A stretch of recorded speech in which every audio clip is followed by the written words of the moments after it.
సుందరాకాండ 26వ సర్గ. ఆగని కెరటాల దుఃఖం పొంగుకొచ్చేస్తుంటే సీతాదేవి నేల మీద పడి లబోదిబో లబోదిబమని గుండెలు బాదుకుని ఏడుస్తోందనమాట. అసలు ఏది ఆమె పిచ్చిదానిలా అయిపోయి అసలు ఏది నిజమో ఏది అబద్ధమో ఏం జరుగుతోందో ఏమీ అర్థం కాని పరిస్థితికి వచ్చేస్తుంది. అసలు నా రాముడు ఎందుకు రావట్లేదు ఇంకా అని చెప్పేసి విలపిస్తూనే ఉంటుంది. ఏడ్చి ఏడ్చి తనలో తనే మాట్లాడుకుంటూ రాక్షస స్త్రీలతో కూడా మాట్లాడుతుంది అన్నమాట. తనలో తనే ఇలా అనుకుంటూ ఉంటుంది. ఇంకా ఆ దుష్ట రావణుడు రాముడు లేని సమయంలో చూసి నన్ను ఇలా అపహరించి తీసుకొచ్చేసాడు. వీళ్ళందరూ మాట్లాడే మాటలన్నీ నేను వినలేకపోతున్నాను, ఇక్కడ వీళ్ళతోటి నేను బ్రతకలేకపోతున్నాను అని చెప్పేసి అనుకుంటుంది. అయ్య బాబోయ్, ఆ రాముడిని వదిలిపెట్టి ఇక్కడ నేను ఉంటుంటే వీళ్ళందరూ కూడా నన్ను రకరకాలు చూపించి నన్ను ప్రలోభ పెట్టాలని చూస్తున్నారు. నేను చావనన్నా చేస్తాను కానీ నేను వీళ్ళ ప్రలోభాలకి లొంగను. ఆ అలంకారాలు నాకెందుకు, ఆ వైభవాలు, ఆ ధనము అవన్నీ నాకెందుకు, నా రాముడు లేని జీవితం నాకెందుకు అని చెప్పేసి ఆవిడ విపరీతంగా విలపిస్తోంది. ఆ దుష్ట రావణాసురుడికి బుర్ర పనిచేయనట్టుంది. ఊరికే వచ్చి నన్ను లొంగిపోమని అంటున్నాడు. నా ఎడంకాలి బొటనవేలు కూడా అతడికి లొంగదు. అతను ఏదో అనుకుంటున్నాడు, నాతోటి చెలగాట మాడుతున్నాడు, నిప్పుతోటి చెలగాట మాడుతున్నాడు. అసలు అతనికి బుర్ర ఉందా లేదా, తన వంశ మర్యాదను కూడా లెక్క చేయకుండా ఒక ఆడదాన్ని ఇలా నిర్బంధిస్తున్నాడు అతను. అతని మర్యాద, అతని తపస్సు అన్నీ వేస్ట్ అయిపోయాయి అని చెప్పేసి అనుకుంటోంది.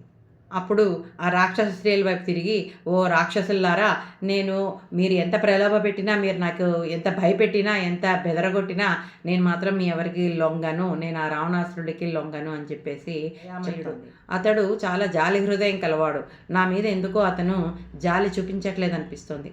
లేకపోతే అతను రావడానికి ఇంత కాలం ఎందుకు పడుతుందో నాకు అర్థం కావట్లేదు. ఆ రావణాసురుడి పరాక్రమము ఎందుకు పనికిరాదు నా రాముడి పరాక్రమం ముందు. అడవుల్లో విరాధుణ్ణి చంపినటువంటి నా గురించి వెతకకుండా, ఇంకా నా గురించి రాకుండా, నా దగ్గరికి రాకుండా ఏం చేస్తున్నాడో నాకు అర్థం కావట్లేదు. రాముడి బాణం ముందర ఏ బలము ఆగదు, ఏ మాయ ఆగదు. అలాంటి నా రాముడు ఇంకా ఎందుకు రావట్లేదు? నేను ఇక్కడున్నానని రాముడికి తెలియకపోవచ్చు. అందుకే అతడు ఉపేక్షిస్తున్నాడేమో. నేను ఇక్కడున్నాను అని చెప్పడానికి జటాయు ఒకడే సాక్ష్యం. అతన్ని కూడా ఈ రావణాసురుడు వధించేశాడు. ఇప్పుడు ఎవరు చెప్పగలుగుతారు నా రాముడికి నేను ఇక్కడున్నానని అని చెప్పేసి బోరుబోర్న సీతాదేవి బాబా చాలా ఏడుస్తుందండి. చాలా ఏడుస్తుంది. ఏంటంటే తప్పిపోయినట్టు అయిపోతుంది. తన వారి నుంచి తప్పిపోయిన పసిపిల్లలాగా ఏడుస్తూ ఉంటుంది సీతాదేవి. ఒకవేళ జటాయువు ఏమైనా కొనవుపిరితో ఉండి నా రాముడికి చెప్పి ఉంటే కనుక ఈ పాటికి నా రాముడి ఇక్కడికి వచ్చేసి ఉండాలి, నన్ను చూడటానికి వచ్చేసి ఉండాలి అని చెప్పేసి తనలో తను అనుకుంటోంది. ఎప్పుడు చూసినా ఆ రావణుడు గొప్పవాడు, ఆ సముద్రం ఎవరు దాటలేరు ఇవన్నీ అంటారు. నా రాముడి బలం మీకేం తెలుసు, నా రాముడి పరాక్రమం మీకేం తెలుసు అని చెప్పేసి సీతాదేవి రాక్షస స్త్రీలతో అంటోంది. కాసేపు తనలో మాట్లాడుకుంటోంది, కాసేపు ఆ రాక్షసి స్త్రీల వైపు చూసి మాట్లాడుతోంది. ఆ దుఃఖంలోంచి ఆవిడకి కోపం వచ్చేస్తుంది అనమాట. కోపం వచ్చి ఆ లంకా నగరాన్ని అంతా శపించేస్తూ ఉంటుంది. ఈరోజు నేను ఎలా ఏడుస్తున్నానో ఈ లంకా పట్టణంలో ఉన్న ప్రతి ఇంట్లో ప్రతి గృహిణి ఏడుస్తుంది, నాకు అన్ని ఊరికే పోదు అని చెప్పేసి శాపనార్థాలు పెడుతుంది సీతాదేవి. త్వరలోనే ఈ నగరము శ్మశానంలా మారిపోతుంది. మంచి పరిమళాలు, అగర చందనపు సువాసనలు వెదజల్లుతున్నటువంటి ఈ లంకలో శవాలు కాలేటువంటి వాసనలు వస్తాయి ఇక నుంచి. ఈ లంకా నగరం అంతా కూడా శ్మశానం అయిపోతుంది. ఈ నగరం అంతా కూడా చితాభస్మాలు వెలుగుతూ ఉంటాయి. ఈ రాక్షసుల శవాలన్నీ కూడా గుట్టలుగా పడి ఉంటాయి. దుష్ప్రవర్తనే జీవనంగా గడుపుతున్న మీరందరూ నశించిపోయే రోజు త్వరలోనే ఉంది.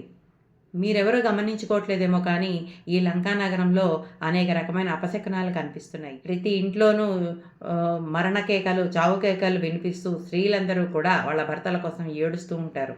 ఇప్పుడు జరిగేటువంటి వాళ్ళు పండగలు ఏమీ జరగవు అనుకుని అంతలోనే బాబోయ్, ఈ రాక్షసుడు నాకు ఇచ్చిన గడువు తొందరలోనే ముగిసిపోతుంది, ఆ మృత్యుదేవత నన్ను ఆవహించేలోపు ఈ రాక్షసుడిని ఎందుకు చంపట్లేదో నాకు అర్థం కావట్లేదు అని చెప్పేసి అనుకుంటుంది. రాక్షసుడు సమయం గడిచిపోగానే నన్ను వడ్డించుకుని తినేస్తాడు, వీడిని నేను ఎలా ప్రతిఘటించగలను? అసలు ఇంతకీ రాముడు బ్రతికే ఉన్నాడా లేదా? ఆ అరణ్యంలో ఏ క్రూరమృగ జంతువైనా తినేసిందా, లేకపోతే అతను నా కోసం వెతుక్కుంటూ వెళ్ళిన అతన్ని ఏ మాయా జంతువో చంపి తినేసిందా అని చెప్పేసి అనుకుంటోంది. అలా అనుకుని రాముడు చచ్చిపోయి ఉంటే ఇంకా నేను బ్రతికే ఎందుకుంటాను, ఈ పాటికి నేను కూడా చచ్చిపోయేదాన్ని కదా, లేదు నా రాముడు ఎక్కడో బ్రతికే ఉంటాడని మళ్ళీ అనుకుంటుంది. ఒకవేళ రాముడు బ్రతికి ఉన్న వైరాగ్యం వల్ల నన్ను మర్చిపోయాడా?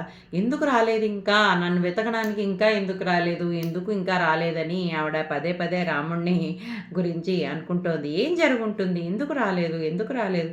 నా గురించి ఎవరు చెప్పలేదా? నేను ఇక్కడున్నానని తెలియలేకపోయిందా? ఎంత వెతికినా అతను కనిపెట్టలేకపోయాడా? లేకపోతే ఏ క్రూర మృగమో తినేసి చంపేసిందా? అసలు ఆయన బ్రతికున్నాడా? ఒకవేళ బ్రతికుంటే నా మీద వైరాగ్యం వచ్చేసిందా? చాలా కాలంగా నేను దూరంగా ఉన్నాను కదా అని చెప్పేసి ఆవిడ రకరకాలుగా సీతాదేవి అనుకుంటాం. చూసారండి? పరిస్థితి బాగాలేనప్పుడు ప్రతీదీ నెగిటివ్ ఆలోచనే వస్తుంది. ప్రతీదీ నెగిటివ్ ఆలోచన వస్తుంది. దానికి ఎగ్జాంపుల్ ఇదేనమాట. దేవుళ్ళకు కూడా అదే జరిగింది. ఇంకా మనమే పాటండి. అసలు ఏం జరుగుతోంది? అసలు ఏమి సద్గుణాలు జరుగుతోంది? అసలు నాకెందుకు ఏది మంచి జరగట్లేదు? అంతా చెడే ఎందుకు జరుగుతుంది? నా భర్తతోటి అరణ్యాల్లో విహరించాల్సిన దాన్ని ఇక్కడ నేను ఎందుకు పడున్నాను ఇలాగా? వీళ్ళ మధ్యన నేను ఎందుకు ఇలా భరిస్తున్నాను ఈ బాధలన్నీ అని చెప్పేసి అనుకుంటోంది. అయ్య బాబోయ్! ఇంకా నా భర్తని విడిచి నేను ఒక క్షణం కూడా ఉండలేను. ఎవరైనా ఇంత విషం ఇస్తే బాగుండు అని చెప్పేసి అనుకుంటోంది ఆవిడ. అంటే ఆవిడకి ఇంకా ఈ బాధకి భరించలేని బాధకి ఆవిడకి మరణించాలని పదే పదే అనిపిస్తోంది. అలా అనుకుంటోంది అయ్య బాబోయ్! అరణ్యాల్లో ఉన్న ఋషివంతులో వాళ్ళు చేసే ఈ పూజలకి తపస్సు వల్ల వాళ్ళకి ఇట్లా జనన మరణాల గురించి ఏమీ ఆలోచన ఉండదు. వాళ్ళు ఎంత పుణ్యాత్ములో అని చెప్పేసి అనుకుంటోంది. ఈ రావణాసురుడే మాయావేషం వేసుకెళ్ళి ఆ రాముణ్ణి లక్ష్మణుణ్ణి వధించాడా అరణ్యాల్లో అని కాసేపు అనుకుంటుంది. ఇంకా వాళ్ళు లేనప్పుడు నేను బ్రతికి వేస్టు అని చెప్పేసి అమ్మ బాబాయ్ నేను బ్రతికి వృధా అని చెప్పేసి అనుకుంటుంది. ఇప్పుడు ఇంక నేను బ్రతికుంటలేను, ప్రాణత్యాగం చేసేస్తాను అని అనుకుంటుంది. ఆ తర్వాత ఏం జరిగిందో వచ్చే సరుకులో చూద్దాం. అంతవరకు సెలవు.